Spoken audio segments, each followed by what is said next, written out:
Permit વગર ગાંજો કોઈ ખેડૂત વાવે તો ગાંધીનગર સુધી ખબર પડી જાય. અને પરમિટ માંગવી 3 મહિનાથી રજૂઆત કરીએ છીએ તો એક પણ વિભાગમાં આવતું નથી. તો આવે કોના વિભાગમાં? અને વાયુ હોય પકડાનું હોય તો તરત બધા ઓલા રોજ ભૂંડની ઘોડે તરત ત્રાટકે. તો આજે મારે પરમિટ જોઈએ છે ગાંજો વાવવાની. જીતુભાઈ વાઘાણીને સરકારના અન્ય કચેરીમાં કે સરકાર મને ગાંજો વાવવાની પરમિટ આપે. કારણ કે આજે ઘઉં, જુવાર, બાજરી, તલ, મગફળી, કપાસ, અન્ય પાકોના ભાવ તળિયે બેઠા છે.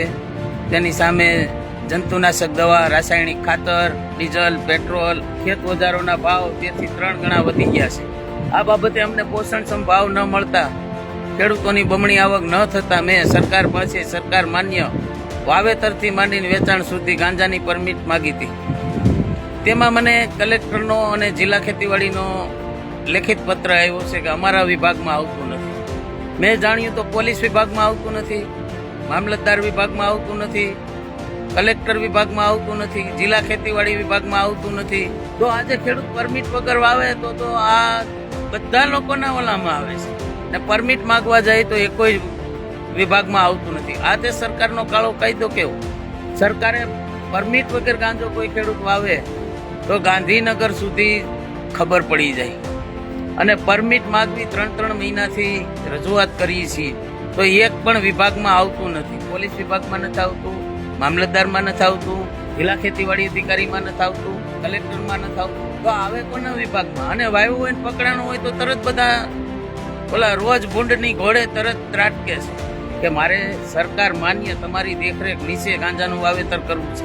તમારો કોઈ પણ ટેક્સ હોય હું ભરવા તૈયાર છું. તો આજે મારે પરમિટ જોઈએ છે ગાંજો વાવવાની. કારણ કે ઘઉં, તુવેર, ચણા, બાજરી, કપાસ, મગફળી વગેરે પાકોમાં પોષણક્ષમ ભાવ નથી આવતા. એને હિસાબે મારા કુટુંબ, પરિવારનું, બાળકોનું ભરણ પોષણ થવું મુશ્કેલ છે. મારે ન છૂટકે સરકાર પાસે આવી માગણી કરવી પડે છે.